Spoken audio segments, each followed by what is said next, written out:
पर ये तो भाजपा के राष्ट्रीय महासचिव रहे, संघ से आए थे राम माधव, उन्होंने स्वीकार लिया।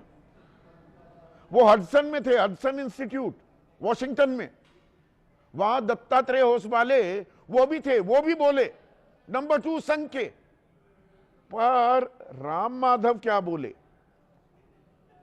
उन्होंने कहा कि हमने ईरान से तेल खरीद रोकने पर सहमति दी, रूस से तेल खरीद रोकने पर सहमति हमने दे दी, विपक्ष की तमाम आलोचनाएं झेली, 50% टैरिफ का कोई विरोध नहीं किया, नई ट्रेड डील में 18% टैरिफ के लिए भी हम तैयार हो गए। आखिर अमेरिका के साथ काम करने में कहां कमी रह गई? अरे सर, क्या गलती कर दी हमने? सब तो माना। सुनिए, मैं नहीं कह रहा हूं, राम माधव कह रहे। We agreed to stop buying oil from Iran. We agreed to stop buying oil from Russia, facing so much criticism from our Indian opposition. We agreed for 50% tariffs. Agreed means we did not say anything. We maintained our patience. 50% tariffs we agreed. Today, in the new trade deal also, we agreed for 18% tariffs, higher than what it used to be. I mean, average tariff. So where is India lagging behind in that? What are those issues that where India is not doing enough? हुजूर, माई बाप, milord, और क्या करें? यही लहजा है ना। और America में बैठकर बोल रहे हैं।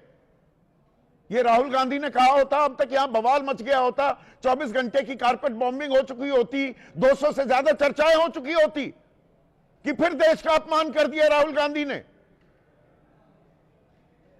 फिर किसी ने कान में फुसफुसाया, राम माधव को फोन घुमाया होगा, तो राम माधव ने बाद में सफाई दी, मैंने जो भी कहा वो गलत था। अब देखिए, इतना जल्दी समझ आ गया। हम रूसी तेल खरीद बंद करने पर कभी भी सहमत नहीं हुए।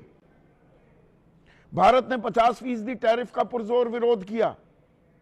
मैं सिर्फ दूसरे पैनलिस्ट के जवाब में सीमित तर्क दे रहा था, सीमित तर्क था जी ये,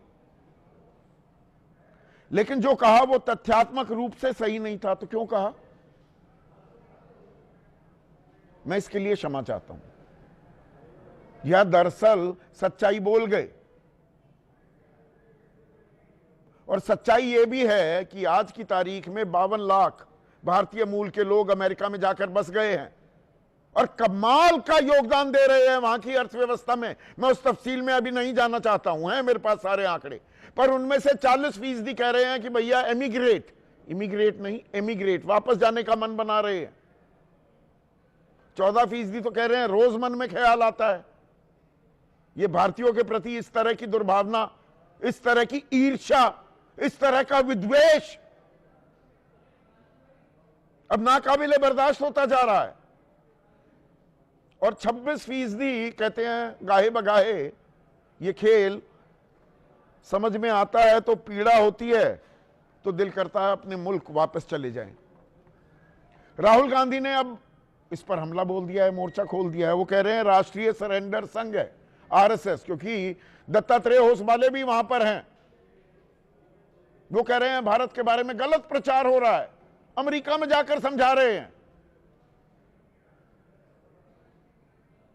अरे भाई, डोनाल्ड ट्रंप को समझा दो ना कि ये बकवास करनी, इस तरह की गैर जिम्मेदाराना बयानबाजी एक संप्रभु मुल्क के बारे में करना, इसे बंद करे। नागपुर में फर्जी राष्ट्रवाद, अमेरिका में शुद्ध चाटुकारिता।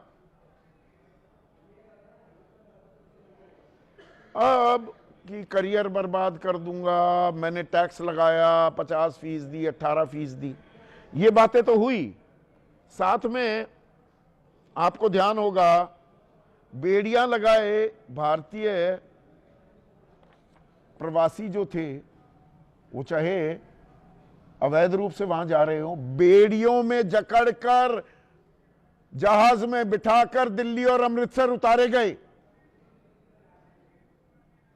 मेक्सिको ने भी ये होने से इनकार कर दिया कि ना, हमारे नागरिक हैं, तरीके से भेजो।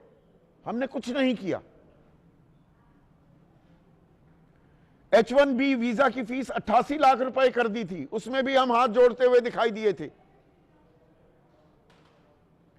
रूस, ये मैं बता चुका हूं, 20 लाख बैरल प्रतिदिन लेते थे, 6 लाख बैरल पर आ गए।